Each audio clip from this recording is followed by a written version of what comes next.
Apa yang bertanyakan?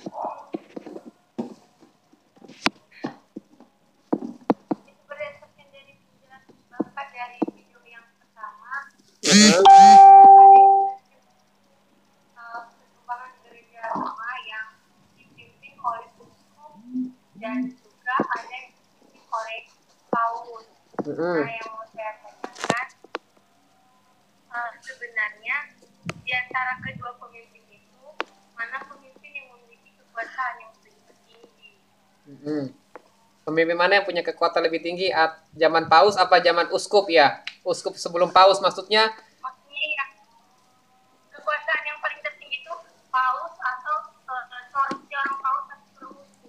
Oh, lah mana yang lebih tinggi? Kekuatannya Paus atau uskup gitu ya?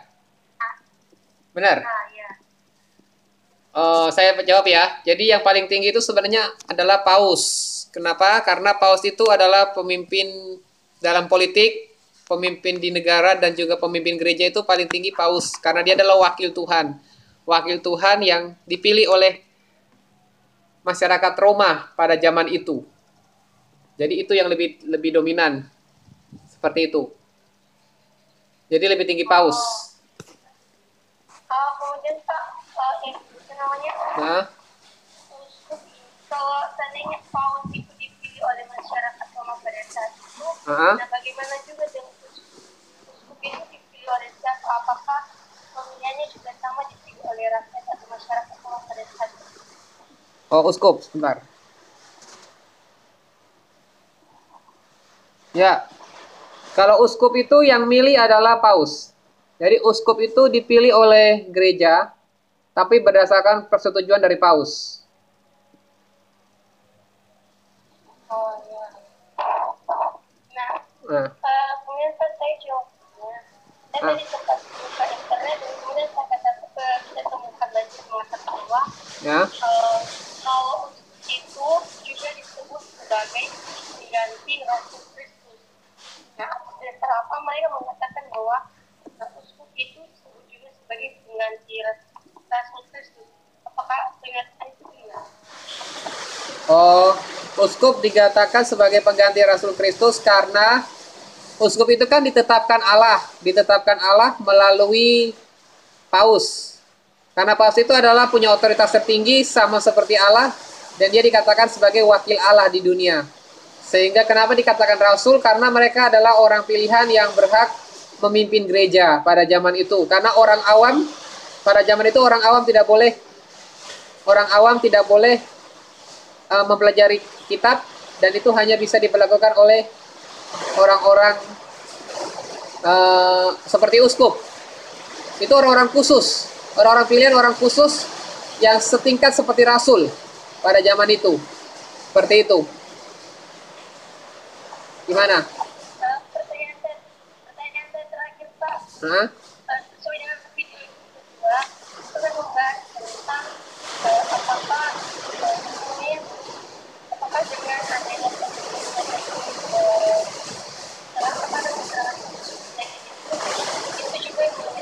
kepada kekuatan kemanusiaan. Yang saya tanyakan berarti kekuatan kemanusiaan ini lebih kepada menyatakan bahwa akan adanya kedatangan Tuhan Yesus yang kedua kalinya. Apakah itu benar Pak? Karena dalam pandangan saya kekuatan Tuhan yang sedang menyatakan melalui bahwa kedatangan Tuhan itu akan datang melalui yang menyatakan melalui perjalanan Bagaimana? Pertanyaannya ulangi. Soalnya di sini hujan. Ulangi pertanyaannya agak keras ya suaranya. pada video Bapak yang kedua tadi, video yang kedua, Ya. pada video yang kedua itu ada menceritakan tentang berisi tentang bahwa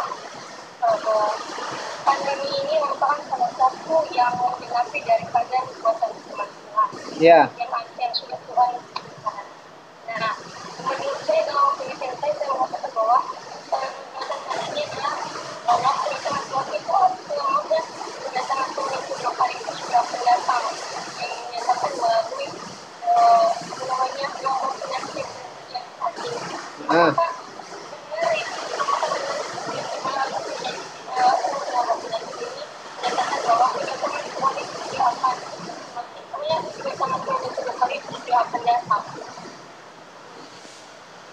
Kedatangan Tuhan Yesus yang akan datang. Apakah benar nubuatan penyakit itu sudah digenapi maksudnya? Maksudnya apa ada hubungannya dengan kedatangan Tuhan yang kedua kali ini? Oh, ya ada. Jadi sebenarnya setiap virus atau wabah penyakit ini adalah cara Tuhan untuk mendidik gereja. Yang pertama itu gereja itu sedang dihakimi sekarang ini. Karena baru pertama kali sepanjang sejarah gereja itu off atau streaming di rumah untuk pertama kalinya sepanjang sejarah gara-gara virus. Karena virus corona ini salah satu wabah penyakit di mana nanti sebelum kedatangan Tuhan yang kedua kali ada penyakit, ada kelaparan, ada bencana, gempa bumi kan sudah, banjir sudah pernah. Tapi gempa-gempa di langit dan di lautan belum. Gempa di langit yang benda-benda berjatuhan, langit juga akan bergelora itu belum. Sekarang masih penyakit, salah satunya corona. Dan kemungkinan kedepannya nanti lebih ganas lagi. Ada yang lebih jahat lagi dari sekedar corona. Ini sedang masa persiapan, masa sukar. Jadi kita sedang dilatih uji coba untuk kita hidup pada masa sukar. Dan ini salah satu penggenapan di mana Tuhan akan datang. Dan kita sudah di penghujung, di akhir zaman, tapi di akhir dari akhir zaman. Seperti itu. Jelas? Saya juga penasaran Kak, karena katanya banyak juga yang mengatakan bahwa ada sesuatu yang akan Tuhan kerjakan pada waktu kedatangannya yang kedua kali. Iya. Orang yang saya masih penasaran seperti yang akan Tuhan kerjakan sudah kedatangannya yang kedua kali. Gimana pertanyaannya? Sebentar ya, sebentar saya tutup dulu ya. Bentar.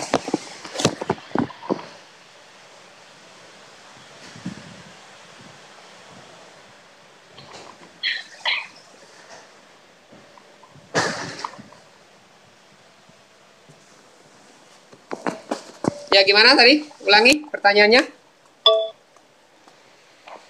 Ya, Pak, berhubungan dengan pertanyaan sebelumnya, kan tadi katanya bahwa segala sesuatu yang sedang terjadi saat ini itu pertanda bahwa akan ada kedatangan Tuhan yang kedua kalinya. Ya. Nah, saya juga dapat baca bahwa pada kedatangan Tuhan yang kedua kalinya ada sesuatu yang akan Tuhan kerjakan. Ya. Apa sesuatu yang akan Tuhan kerjakan? Ya, pada kedatangan yang kedua kali yang akan Tuhan kerjakan adalah Tuhan mengizinkan gerejanya akan disingkirkan. Yang pertama adalah gereja akan mengalami rapture sebelum antikris. Ya, rapture artinya Tuhan akan mengangkat gereja, dan sebelum gereja diangkat Tuhan akan melakukan pemurnian dari gereja. Jadi orang yang hidup kudus, orang yang hidup benar, yang kudus akan mengalami rapture atau pengangkatan.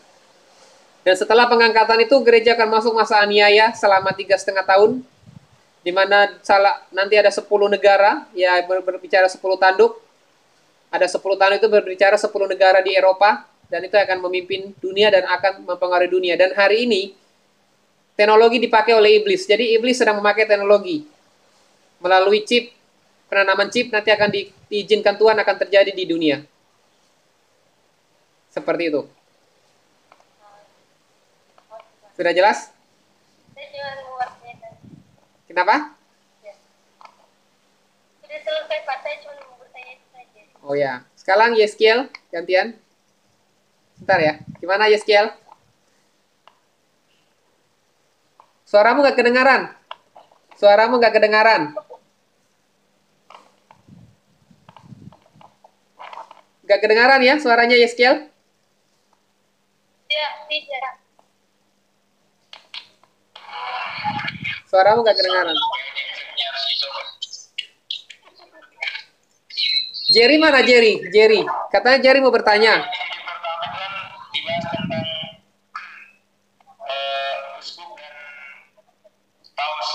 Ya, uskup dan paus ya. Pertanyaan saya, apakah paus dan uskup itu setara atau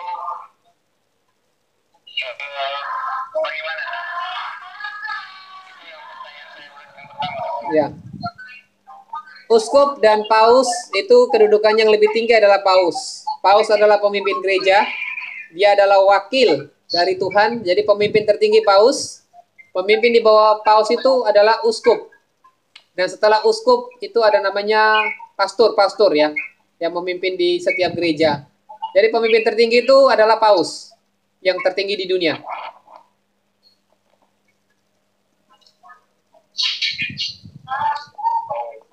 Ada lagi pertanyaan?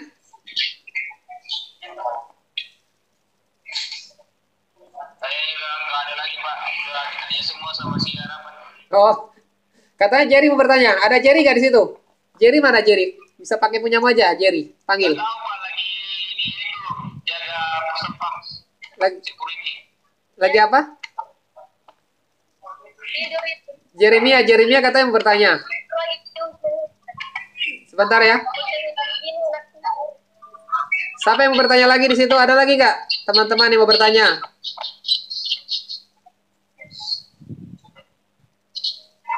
Teman-teman yang mau bertanya ada lagi? Udah cuma gitu aja Pak. Sudah jelas? Sudah ada yang mau tanya lagi? Ya, silakan.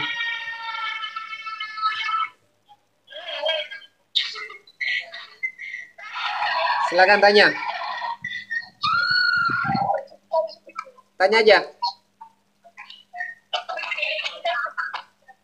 Di internet ada yang mengatakan bahwa keuskupan itu sifatnya seumur hidup. Apa itu benar, Pak? Uskup sifatnya seumur hidup. Iya benar, uskup itu seumur hidup memang. Selama dia masih kuat, masih bisa memimpin di bawah paus, uskup itu seumur hidup. Tapi kalau uskup melakukan kesalahan, dia akan diberhentikan. Kesalahannya misalnya menikah, mereka tidak boleh menikah. Ada tindakan moral yang dilakukan itu langsung diberhentikan dari tugas keuskupan. Seperti itu. Sedangkan paus sendiri bagaimana, Pak? Apakah dia juga sifatnya juga bersifat sementara atau seperti dengan uskup? Sama, paus juga dia akan seterusnya ditetapkan sampai masa waktunya. Mereka akan setiap berapa tahun itu akan ada pemilihan paus. Pemilihan paus di Roma, Vatikan. Dan itu juga sifatnya selamanya biasanya sampai seterusnya. Paus.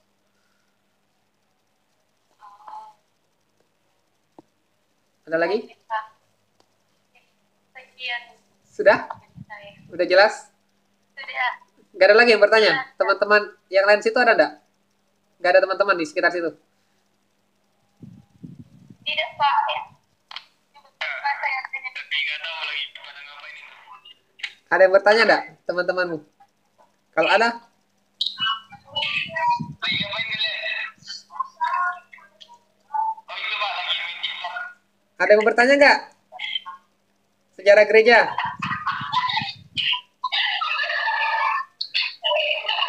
Ada lagi nggak yang bertanya?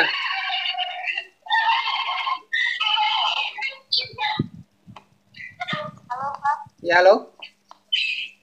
Gimana? Gimana harapan? Kamu dengan mas sejarah gereja suka atau enggak? Dengan mata kuliah sejarah gereja? Menyukai enggak? Hah? Harapan? Harapan? Kamu menyukai nggak dengan mata kuliah sejarah gereja Indonesia? Sejarah gereja umum? Menyukai nggak harapan? Mau bertanya? Silakan. Tidak menyukai kalau segila. Kamu agak dekat. Agak kedekat.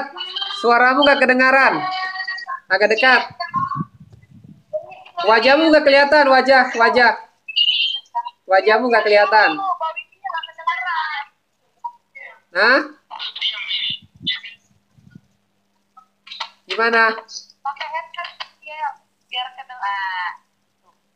Pak, aku mau nanya dong, Pak. Sebetulnya arti dari bidat itu sendiri apa sih, Pak? Karena kan yang kemarin-kemarin tokoh-tokoh itu kan tiba-tiba disebut bidat, Ya. Apakah segampang itu dinyatakan sebagai bidat?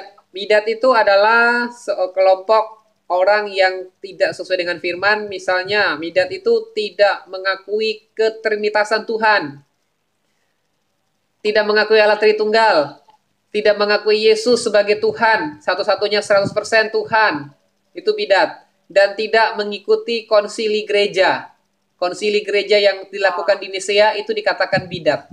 Jadi seperti itu. Makanya digolongkan bidat. Terus Pak, misalnya kan, kalau misalnya bidat, siapa kelompok yang langsung menyatakan, oh ini bidat? Kan itu kan kayak suatu hal tabu. Sedangkan kan mereka juga kan punya dukungan, apa istilahnya kayak punya murid-muridnya sendiri yang dikatakan bidat-bidat. Terus siapa yang menyatakan, oh ini bidat, itu bidat, bidat. Yang memutuskan kalau orang itu bidat. Ya, Pak. Maksudnya bagaimana cara tolak ukurnya maksudnya? Tolak ukur dikatakan itu bidat. Pas itu yang kayak menyatakan, oh ini bidat. Semua orang menyatakan kalau ini bidat.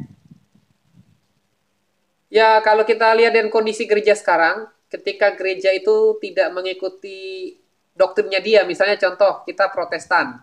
Dari Protestan akan menganggap Pentakosta itu bidat. Atau dari golongan Katolik atau Ortodok mengatakan bahwa di luar dari Ortodok itu bisa bidat. Tapi kalau pada zaman dulu, zaman gereja, bapak-bapak gereja, itu mereka sudah punya rule, aturannya. Sudah punya kitab yang dikanonkan. Sudah mengakui ketritunggalan, dan Roma itu saat itu berkuasa, jadi Roma yang memegang kendali gereja, sehingga ketika di luar dari aturan dari Roma, kerajaan Roma atau pemerintahan gereja barat itu dikatakan bidat. Apalagi mereka lebih kepada roh, sesuatu yang mistis, misalnya dunia roh, terus lebih suka bertapa, tapi doktrinnya nggak kuat gitu loh, nggak punya pengajaran yang paten. Nah itu dia katakan bidat. Karena mereka tidak punya rule, tidak punya aturan seperti konsep-konsep pengajaran kekristenan. Makanya dianggap bidat. Oh, oke, Pak. Jelas? Makasih, Pak. Jelas? Kamu udah suka sejarah gereja ya? Kurang suka ya? Bukannya bukannya nggak suka atau apa, sesuatu yang berkaitan dengan maksudnya karena setelah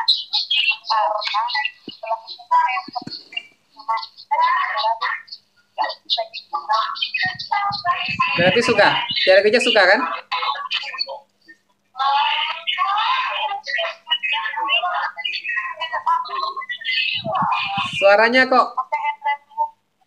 Suaranya kurang baik. Tapi kamu suka kan dengan sejarah gereja?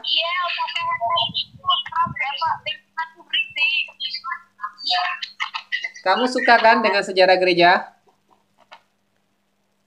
Iya, jadi karena Pak, sebetulnya aku bukan kayak nggak suka terus benci, enggak, tetap belajar sejarah, tetap belajar sebagai pengetahuan juga, sebagai kayak tahu kan, oh kalau misalnya Tuhan tuh untuk membangun gereja tuh caranya kayak gini, jadi buat pembelajaran dalam kehidupan. Tapi karena first impression waktu SMP sama IPS dan sejarah lainnya itu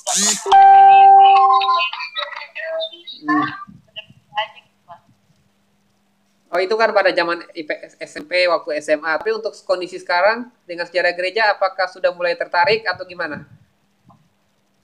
masih berpengaruh Bang untuk pindah sukanya. Oh. Karena kayak nggak punya dasar untuk untuk ngerti tentang sejarah, alur sejarahnya gitu. Jadi di otak saya tuh jadi masih kayak terputus-putus gitu, sejarah ini sama sejarah itu. Nah itu yang bikin saya nggak suka sama sejarah, karena masih belum ada kayak benang merahnya bener-bener. Oh, ya doa ditunggu aja lah. Kekurangan sejarahnya aja. Makanya emang udah tahu, oh gitu, nah baru. Oh, iya sip. Yang penting tetap mau belajar, Semuanya harus kayak nyambung bener-bener dari awal sampai akhir. Nah baru itu baru aku bisa. Oh ya bertahap, ya pelan-pelan lah. Oke, ada lagi tanyakan? Iya, makasih. Berkati. Sudah, Jeskiel udah? Pak. Ya. Saya mau bertanya lagi tentang itu. Tentang apa? Pada video yang pertama juga kan kita ada yang membahas tentang Agustinus. Ya, Agustinus ya. Gimana Agustinus? Yang di mana Agustinus itu kan nyatakan bahwa dia adalah orang salah satu yang percaya tentang aliran Madaisme. Apa namanya Madaisme? Madaisme ya. Nah. Aliran Madaisme ya. Jadi sebelum dia bertobat kan dia sempat percaya Heeh. Nah, apa yang membuat dia dengan apa namanya, apa yang membuat dia pada awalnya mempercayai aliran tersebut? Siapa itu yang Agustinus. apa yang membuat dia pertama kali percaya kepada aliran Madaisme? Yang melatar belakangi mengapa dia itu ingin mengikuti atau percaya dengan aliran Madaisme. Karena pada zaman itu dia adalah memang orang yang cerdas, dia orang yang ingin tahu segalanya, ingin tahu, dan Madaisme itu adalah satu keyakinan yang pada saat itu punya pengaruh yang kuat dan dia banyak mempengaruhi orang-orang pintar. Dan ya Agustinus adalah salah satu tokoh sebelum dia menjadi bapak gereja. Dia mengikuti aliran Madaisme karena ya satu dorongan karena dia tidak punya iman yang kuat di dalam Tuhan pada zaman itu karena dia hidup dalam dosa, hidup di dalam ganti-ganti pasangan ya, dosa moral sehingga memudahkan dia tidak punya apa ya, teman persekutuan atau perkumpulan orang-orang percaya pada zaman itu sehingga memudahkan dia akhirnya masuk kepada kumpulan Mardaisme. Tahu nggak Mardaisme itu apa? Sudah baca? Ajaran tentang apa? Madaisme itu aliran kepercayaan ini percaya oleh orang Persia pada masa itu, yang dimana percaya kepada binatang-binatang atau ya setahu saya seperti itu, Pak. Oh iya, karena itu adalah kepercayaan Persia. Jadi Persia dari sinkretisme ya, budaya dan agama lebih kepada sinkretisme dan Agustinus lebih percaya begitu aja. Makanya kalau kita punya pengetahuan, kita punya hikmat yang tertinggi, kita harus punya iman. Iman itu berbicara tentang roh, bagaimana hubungan pribadi dengan Tuhan. Supaya kita nggak mudah disesatkan oleh ajaran-ajaran yang berkembang. Contohnya sekarang itu adalah teologi kemakmuran, mengajarkan tentang berkat, ikut Tuhan itu pasti sukses. Dan ada lagi pengajaran hipergrace, yang hidup bebas. Kita nggak perlu lagi minta ampun kepada Tuhan. Itu kan pengajaran yang sesungguhnya tidak sesuai dengan firman. Ya makanya kita harus punya iman, basic iman dan juga pengetahuan. Harus seimbang antara pengetahuan dengan iman. Ya, seperti itu. Oh, ngerti, Pak. Berarti pada saat itu apa namanya, Agustinus itu hanya mengandalkan pengetahuannya, jadi imannya pada saat itu masih kurang kuat untuk mengerti. Ya, kurang kuat imannya karena dia orang yang cerdas tapi hidup dalam dosa. Tidak hidup dalam takut akan Tuhan pada zaman itu. Karena sempat juga kan Pak dinyatakan di sana penjelasan bahwa bapaknya ini orang kafir. Nah, berarti Ya, apakah bapaknya ini, ayahnya si Agustinus ini juga merupakan pengikut ajaran Madaisme pada saat itu? kalau orang kafir itu ya kemungkinan juga iya ya, kemungkinan juga pernah ikut, tapi kategori kafir pada zaman itu adalah orang yang tidak punya kepercayaan atau orang yang tidak hidup di dalam iman, di dalam agama atau tidak punya agama itu dianggap kafir. Dan kemungkinan juga mungkin iya, dia juga pengikut Madaisme sehingga turun ke anaknya juga bisa. Karena di sejarah gereja memang tidak dijelaskan tentang latar belakang orang tua papanya, tapi mamanya itu adalah orang yang takut akan Tuhan, orang yang terus mendoakan sehingga Agustinus bisa kembali ke jalan yang benar dan menjadi bapak gereja yang luar biasa hingga pada saat ini namanya begitu terkenal, nama Agustinus di kalangan kalangan Kristen Protestan. Jelas? Ada lagi? Pak, Sudah? sudah, sekian. Oke ya. Sudah. Ya, Tuhan berkati semuanya. Terima kasih Pak, Tuhan Tuhan berkati memberkati. ya.